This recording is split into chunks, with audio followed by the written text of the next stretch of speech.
Pero the memory of the righteous is blessed. Kaya sabi ko, Lord, habang kami tumatanda yung aking memory, pagaling ng pagaling. Amen? Amen. Hindi ako magkakaroon ng amnesia. Hindi ako magkakaroon ng dementia.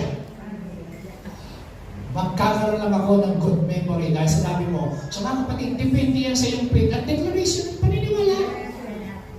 Eh kung sinasabi mo palagi, mukhang bibig mo, ay, makakalimutin na ako ngayon. Eh, sige, sinabi mo, kung dito yung bibig. Kaya nakakalimutan mo na lahat ng bagay. Amen? Amen ba? Gusto niyo na mahabang buhay? Amen! Tandaan niyo po, covenant ng Panginoon yan. Yan niyo, alam niyo yung Bible. And the Lord will take away from you all sickness.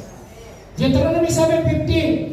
The Lord will keep you free from every disease. Sabi niyo, I am free.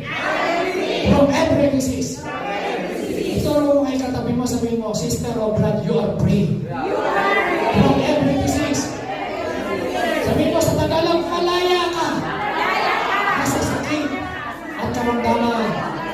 Sino ang naniniwalang pinalaya sa karamdaman, pinapagay sa iyo? Sumigaw na, hallelujah! Sabi mo, I am free. From every disease.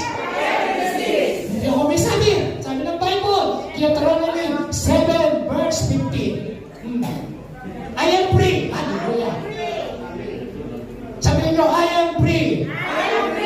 Sa arthritis. I am free.